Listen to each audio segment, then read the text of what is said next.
Ờ, Hôm nay thì mình sẽ học những từ vựng liên quan tới nghỉ phép. Mình đi làm trong công ty hay là làm ở đâu cũng vậy thì mình thường thì khi mà mình xin nghỉ thì mình phải có nghỉ phép. À, nghỉ phép, nghỉ làm, chốt sầm ra, chốt sầm ra,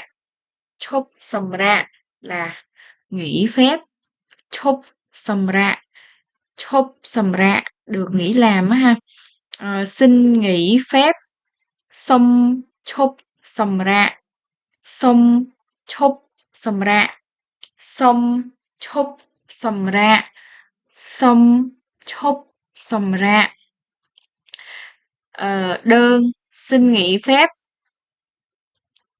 bia xong chốt sầm rạ,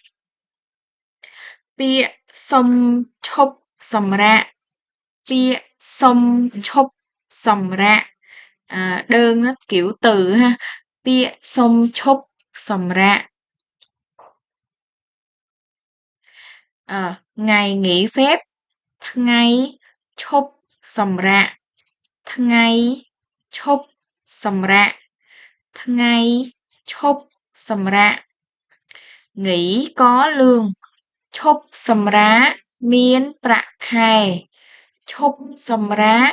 មានប្រាក់ខែrồi nghỉ không lương ឈប់សម្រាកអត់មានប្រាក់ខែhay là គ្មានប្រាក់ខែđều được ha. ឈប់សម្រាកគ្មានប្រាក់ខែឈប់សម្រាកគ្មានប្រាក់ខែrồi mình xuống lý do xin nghỉ phép ha, vài lý do thôi. Nghỉ ốm hay là nghỉ bệnh á, thư thư thư ví dụ như là ở đây có ví dụ nè, tôi bị ốm nên tôi muốn xin nghỉ. ខ្ញុំឈឺចង់សុំឈប់សម្រាកខ្ញុំឈឺចង់សុំឈប់សម្រាក tôi bị ốm nên muốn xin nghỉ ខ្ញុំឈឺចង់សុំឈប់សម្រាក nghỉ phép năm ឈប់សម្រាកប្រចាំឆ្នាំឈប់សម្រាកប្រចាំឆ្នាំឈប់សម្រាកប្រចាំឆ្នាំ việc cá nhân hay là có việc bận មានធុរៈផ្ទាល់ខ្លួនមានធុរៈផ្ទាល់ខ្លួនមានធុរៈផ្ទាល់ខ្លួន tôi có việc cá nhân cần giải quyết ខ្ញុំមានធុរៈផ្ទាល់ខ្លួនត្រូវការhoặc là ត្រូវcũng được ត្រូវដោះស្រាយខ្ញុំមានធុរៈផ្ទាល់ខ្លួនត្រូវដោះស្រាយខ្ញុំមានធុរៈផ្ទាល់ខ្លួនត្រូវដោះស្រាយ nghỉ đi khám ឈប់មកទៅពេទ្យឈប់ទៅពេទ្យឈប់ទៅពេទ្យnghỉ tang lễ hay là họp mặt gia đình bây giờ mình có tang lễ chúc từ bon sop ha xem sop vô chúc từ bon sop rồi họp mặt gia đình chúc chuộc chúng crua xa